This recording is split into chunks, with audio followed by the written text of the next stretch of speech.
If you've ever driven through a remote mountain town, you know the feeling. One gas station, a single diner, a few faded houses pressed against the forest. Places where the rest of the world feels very far away, and where people assume that whatever happens up here in the mountains stays up here. Viewer discretion is advised. This story contains unsettling descriptions and the unexplained disappearance of an entire community. On the morning of October 14, 1993, a park ranger named Daniel Hayes turned off the main highway and started the narrow climb toward a town called Elk Ridge. It was a tiny community tucked into a high valley in the Rocky Mountains, the kind of place that barely appeared on maps. Daniel knew this road. He'd driven it in blizzards, in summer heat, and in the black of night. He knew when his radio usually cut out, where the first glimpse of the valley appeared, and where he'd normally see the town wake up. That morning, the silence arrived first. As his truck climbed higher, the radio faded into static earlier than usual. A low ceiling of cloud pressed down on the ridgelines, and a thin mist drifted between the pines. When Daniel passed the hand-painted sign that read, "Welcome to Elk Ridge, population 812," there were no kids on bikes, no dog walkers, no pickup trucks rolling past with a wave. He drove by the elementary school. The flagpoles stood bare, the swings in the small playground hung motionless in the cold air. No buses, no parents dropping off children. Up ahead, the town's only gas station sat with all its lights off.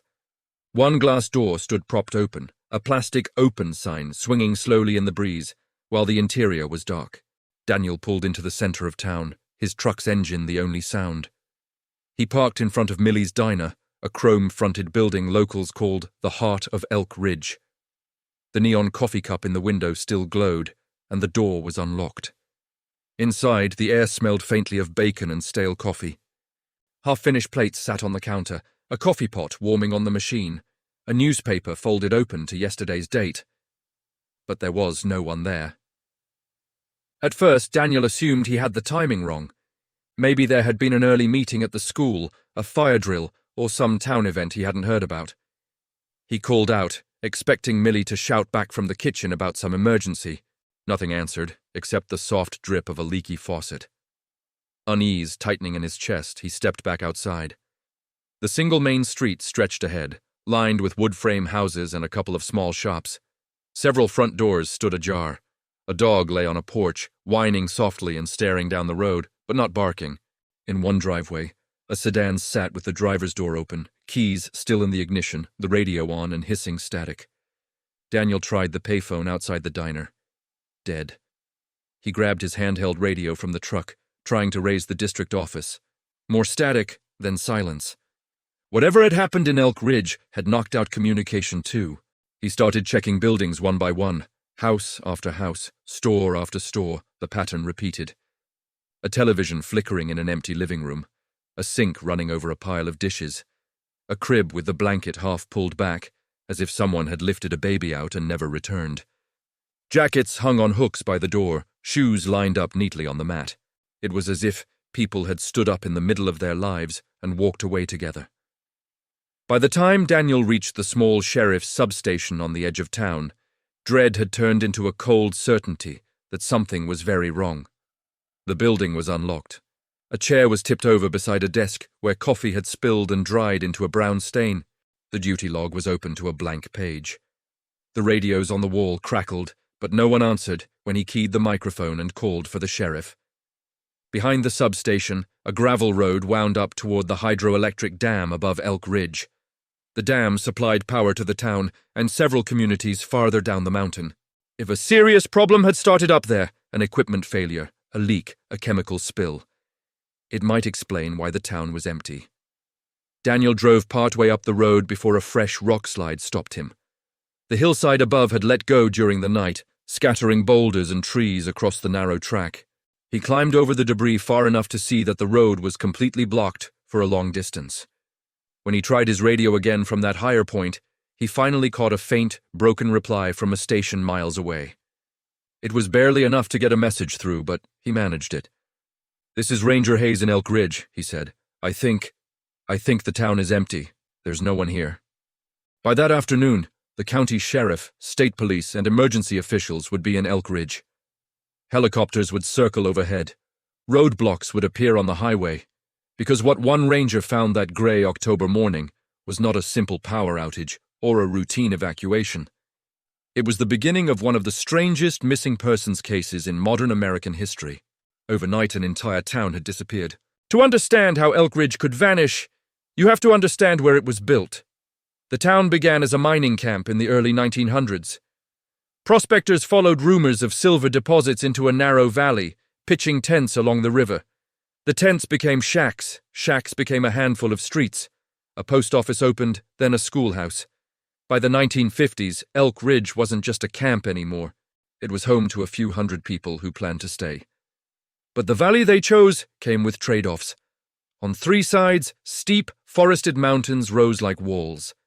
In spring, snowmelt fed the river that ran straight through the middle of town, sometimes swelling high enough to lick the undersides of the small bridge. Higher up, 3 miles along that gravel access road, sat the Elk Ridge Dam, a concrete wall holding back a deep, cold reservoir. The dam, built in the late 1960s, was sold as progress. It meant construction jobs, stable work for operators and maintenance crews, and cheaper electricity across the region. Engineering reports described it as modern and safe. Still, people in town joked that they slept with millions of tons of water above their heads. Old-timers would point at the reservoir and say, "If that thing ever lets go, Elk Ridge will be gone before anyone can say the word evacuation." There was another risk. The valley sat near a minor fault line. Most of the time, it meant little more than the occasional rattle of windows or a picture frame askew. Every few years, a heavier tremor would shake loose rocks on the slopes or send a dusting of snow sliding down from the higher ridges. People grumbled, fixed what broke, and went back to work. In the weeks leading up to October 14th, residents began to notice that the tremors felt different, less like quick jolts and more like a low, rolling vibration that lingered. A few people said it felt like a heavy truck idling underground. More than one person claimed that the vibration seemed to come at the same time every night, just after midnight. There were other small signs. Fishermen mentioned that the river level looked odd for that time of year. A dam worker filed a concern about hairline cracks in a side tunnel. A short piece in the local paper noted that a scheduled inspection had been pushed back due to weather and staffing. On their own, those details meant little. They were just part of life in a place built around heavy infrastructure and harsh terrain. But after the town vanished, investigators would dig those records out of filing cabinets and wonder whether they had been warning signs.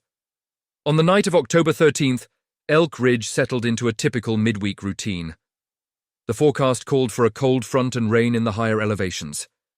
By dusk, clouds had swallowed the peaks. Kids finished homework. Parents set alarms for early shifts. A few regulars lingered at Millie's, arguing about football and winter road conditions. Around 12:40 a.m., seismographs across the region picked up a brief tremor, small but slightly stronger than the background noise the valley usually produced. A trucker on the highway later reported seeing a strange glow behind the clouds above Elk Ridge, like a distant lightning flash with no thunder. A hunter camping miles away said he heard a muffled boom that didn't sound like rockfall or gunfire. None of that made the news the next morning. At the time, those were just fragments of memory. It was only later, when investigators tried to rebuild the last hours of Elk Ridge, that they would return to that moment and ask a simple question. Was that the exact minute everything changed? Because when the first light hit the valley on October 14th, the town still looked intact. Houses stood where they had always stood. The dam still towered above the tree line. The streets were clear. The river stayed in its banks. Everything was in its place. Everything except the people. When the first law enforcement convoy reached Elk Ridge, no one really believed the initial report. An empty town sounded like bad radio reception or a misunderstanding. The assumption was that there had been an evacuation for a gas leak, a dam issue, or a wildfire. People had to be somewhere, at the school, at the church, up at the dam. It took only a few hours to realize that assumption was wrong. The sheriff's office set up a command post in the school parking lot. Helicopters began flying tight circles over the valley, cameras pointed down. From the air, Elk Ridge looked oddly normal. No smoke, no collapsed buildings, no flooded streets. What stood out was the lack of movement. No pedestrians, no vehicles, no kids in the playground. Ground teams went door to door, clearing each structure. They called out names, checking closets, basements, and garages. In house after house, they found the same unsettling freeze frame of daily life. A pot on the stove burned down to a black crust. A television talk show droning to an empty room. Board games mid-play on a coffee table, mail stacked by the door, ready to go out. It didn't look like people had packed and left. It looked like they had been interrupted. By midday, attention shifted to the dam. Crews climbed over the rock slide on the access road and reached the facility on foot. At the base of the dam, near a service entrance, they found 2 workers. One appeared to have been struck by falling debris. The other had no obvious injuries. Both were dead. Their keycards still hung from their belts. The door they would have used was locked from the outside. Inside the control room, the dam's systems showed no sign of catastrophic failure. Power was still flowing. The reservoir level was high but stable. Yet some alarms had been overridden and some valves manually adjusted during the night. Whatever had happened, the dam staff had been awake and working when it started. While engineers examined the structure, search teams pushed deeper into the surrounding woods. Tracking dogs quickly picked up scent trails leading south out of town. For a while, the pattern was clear. Many people, some on foot and some possibly in vehicles, had moved together toward an old logging road that climbed out of the valley. Along that route, searchers found scattered items: a child's backpack, a single shoe, a dropped flashlight. In one muddy stretch, dozens of overlapping footprints had churned the ground into a mess. It looked like a crowd had bunched up there, hesitated, then pushed on. Then the trail simply faded. The logging road turned rocky and dry. Footprints became faint, then vanished. The dogs seemed confused, circling and whining, picking up faint scent in several directions, but unable to hold it. Helicopters scanned the ridgelines and ravines with binoculars and thermal cameras. They saw endless forest, fallen rock, and snow patches, but no clear sign of hundreds of people. Over the next week, the search expanded outward in all directions. The National Guard joined in. Volunteers from neighboring counties arrived with their own gear. The Red Cross set up tents and cots. Maps on the school gym walls filled with colored lines and grids marking areas that had been searched and areas that still needed to be. The numbers were stark. 812 residents were on the town's official rolls. 2 bodies were recovered at the dam. One elderly man was found in bed, having apparently died of natural causes before the incident. That left 809 people unaccounted for. Investigators looked for any sign of organized travel. No buses had been recorded on nearby highways. No motels reported a sudden influx of guests. Bank cards showed no transactions after the night of the 13th. No large group had showed up at any hospital, shelter, or law enforcement office in the region. By day 10, the language in press conferences shifted. Officials stopped using the word evacuation and began saying disappearance. Reporters pressed for answers about what exactly had triggered the town to move, and where people could possibly have gone without leaving a trace. There were no easy answers. What the search teams did know was this: something had prompted at least part of Elk Ridge to head uphill in the middle of the night, toward rough terrain and away from the only paved road out. Something had spooked them enough to leave food, belongings, and even family photographs behind. And from that point on, the mountain kept its secrets. When no clear physical disaster could be found, investigators turned to less visible possibilities. Environmental teams took water, soil, and air samples throughout the valley. One of the leading early theories was that a toxic gas had leaked from somewhere: an old mine shaft, a pipeline, or even the reservoir itself. Certain gases are heavier than air. They can pool in low-lying areas and move like a slow, invisible fog. In high enough concentrations, they can cause confusion, panic, or immediate unconsciousness. The test results were frustrating. Levels of some compounds were slightly unusual near certain mine entrances and low spots, but nothing screamed, one-time lethal event. The mines had been seeping low-level contaminants for decades. There was no clear smoking gun. Focus shifted again to the dam and the people who ran it. Investigators pulled maintenance logs, inspection reports, and internal memos from the utility company that operated Elk Ridge Dam. On paper, the facility had passed its last scheduled safety inspection 18 months earlier, but gaps started to appear. One binder of logs skipped an entire month. A brief shutdown 2 weeks before the disappearance was described vaguely as a pressure irregularity with no detailed follow-up. Then a junior engineer who had worked at the dam came forward. He claimed that he and others had raised concerns about increased seepage at the base and microcracks in a spillway section. He said managers told them the issues were within tolerances and not worth alarming regulators over. He also insisted that a more serious incident report had been written after the shutdown, but that he could no longer find it in the files. The utility company denied any intentional wrongdoing. If a report was missing, they said, it was due to misfiling, not a cover-up. Meanwhile, forensic teams combed through the control systems. They confirmed that several alarm thresholds had been manually adjusted around midnight on October 13th. A pressure alarm connected to the reservoir had been set to trigger at a higher value than usual. Certain valves had been opened and then partially closed again in rapid sequence. To engineers, those changes could mean a lot of things. Routine operations during a storm, attempts to relieve stress, or frantic efforts to correct something going wrong. Phone records added another unsettling detail. Between midnight and 1 a.m., several short calls had been placed from Elk Ridge landlines to county emergency dispatch. Each lasted only a few seconds before cutting out. On the recordings, operators heard mostly static, distant rumbling and a few muffled words. One phrase, however, came through twice from two different numbers. "It's the water. Something's wrong with the water." Whether that meant the tap water, the river, or the reservoir above town was never firmly established. As environmental and structural reports piled up, families of the missing began to suspect that full transparency was not in anyone's interest. Lawsuits were filed against the utility company and the state. Independent experts were hired. One controversial report proposed that a sudden release of gas from the reservoir, possibly methane or hydrogen sulfide, could have rolled down into the valley in a dense wave.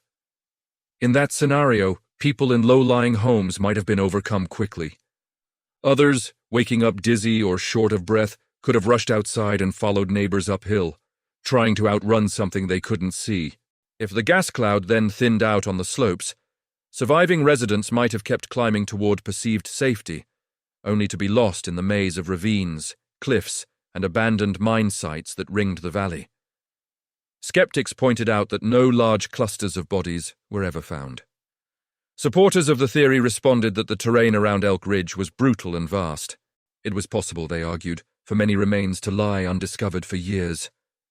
While that debate played out in courtrooms and scientific journals, the town itself was locked in time. After the initial forensic sweeps, Elk Ridge was fenced off. Authorities said they needed to preserve it as a potential crime scene, disaster site, and eventually memorial. Houses remained furnished. Calendars stayed frozen on October 1993. Over time, dust and cobwebs settled over everything people had left behind. The town that had once been too small to notice had become a place no one was allowed to enter. Decades later, the disappearance of Elk Ridge is still officially unresolved.